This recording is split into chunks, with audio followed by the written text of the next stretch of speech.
gazelle senses she is being watched. She moves closer to identify the danger. Duma seizes her chance and springs to the attack.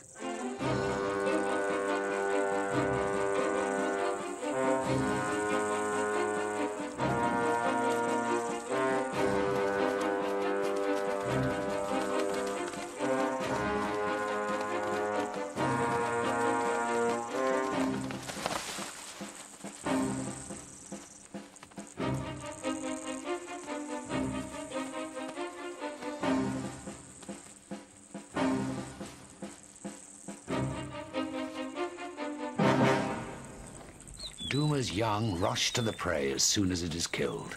The effort has exhausted Duma and has left her heart pounding.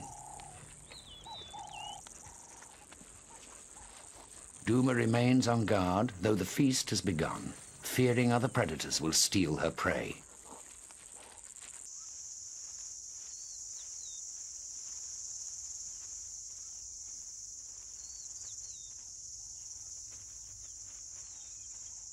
Duma's offspring are now 9 months old enough for Duma to teach them how to hunt. She lies in wait for prey that will serve to instruct them.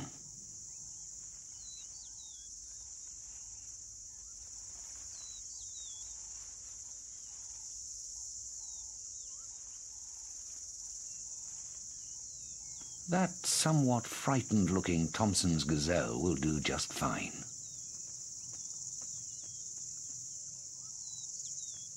First lesson, how to maintain one's visibility in the tall grass.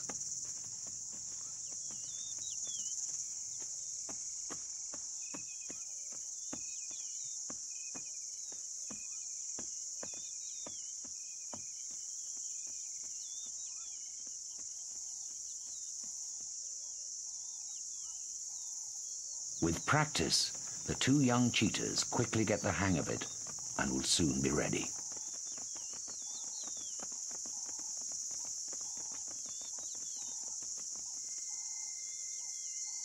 The moment has arrived. All is in place. All know their roles and ready to reenact that timeless tragedy which is played 1,000 times a day across the plain. A Thompson's gazelle will play the role of the victim. And the huntress? Why, Duma, of course, with her young watching.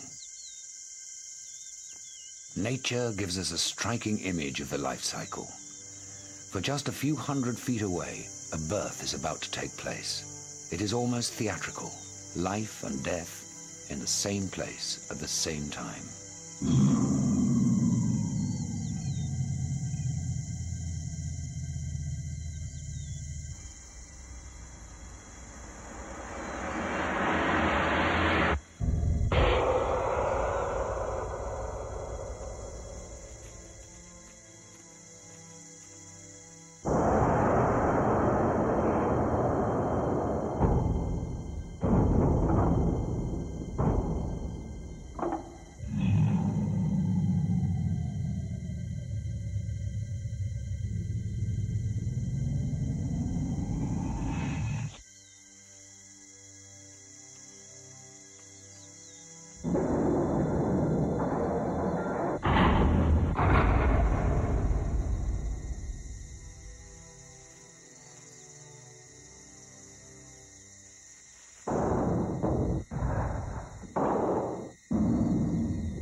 Now, an extraordinary story of courage and solidarity begins as one of the cheetahs races after the wildebeest, known for their stupidity. He passes up a first victim, then a second. Finally, he chooses what may be the bravest and strongest wildebeest the plain has ever known. The wildebeest struggles, refusing to give in. The cheetah can't do it alone, and his brother comes to his aid. And something amazing happens. a second wildebeest springs to his fellow animal's defense and in a flash of hope manages to free him.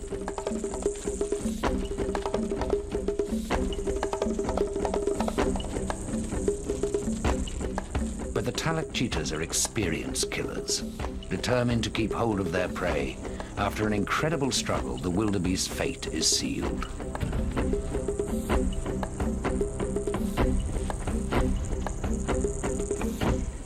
A sensation called fear.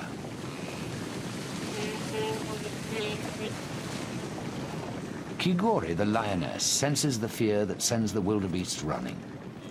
She has breathed it, tasted it, and now she is ready to savor it.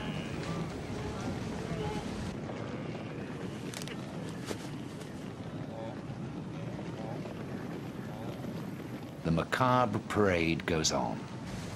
Kigori could easily turn this into a festival of death, an orgy worthy of her breed, a carnage.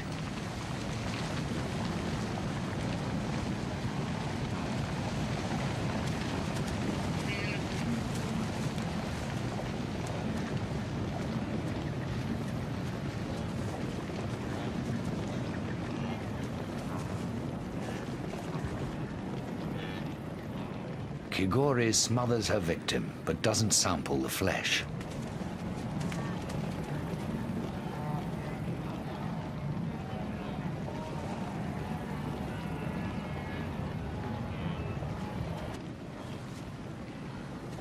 She goes looking for a third prey.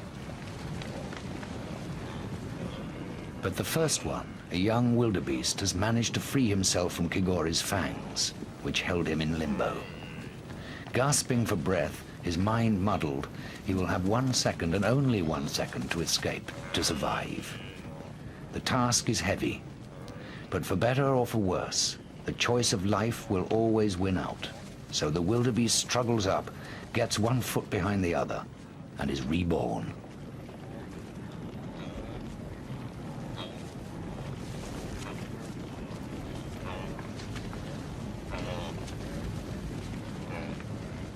The wildebeest we thought was dead has revived. His step steadies, his spine snaps into place, so that he can synchronize his movements, and soon he'll be galloping with the rest of the herd. Kigori's rampage has still not sated her, so she hunts and hunts and hunts until she is dazed with it. The effect of the approaching fire, which has rendered the game senseless, has worn off. They are now alerted and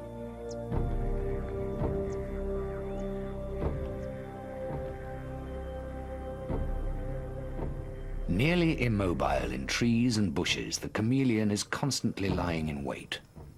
His talent of mimicry renders him invisible to his prey, even if his color change is more closely linked with his emotions than his environment.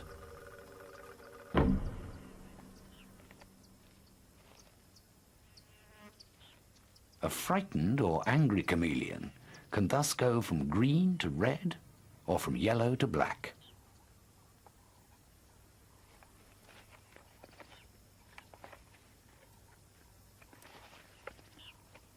The chameleon has caught sight of some grasshoppers perched in the same bush. A drama of smaller proportions gets underway.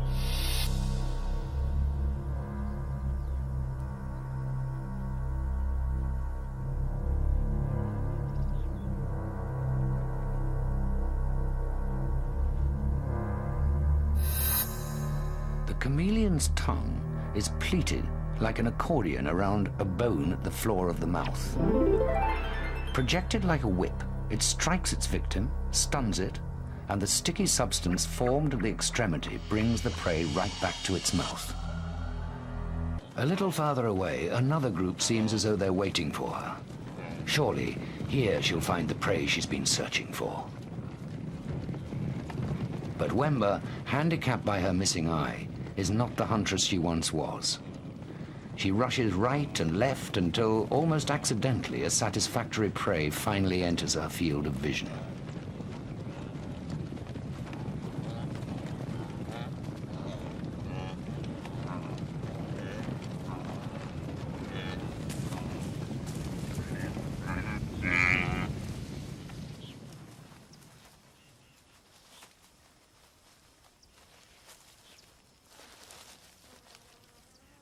Wember could only seize her prey by its muzzle, and because she can't break its back, the wildebeest will die slowly of suffocation. The lioness has plastered her mouth over the wildebeest's. At last, she has something to sink her teeth into.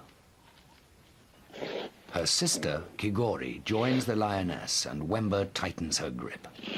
The wildebeest's breath intermingles with her own. Life flows in as another flows out.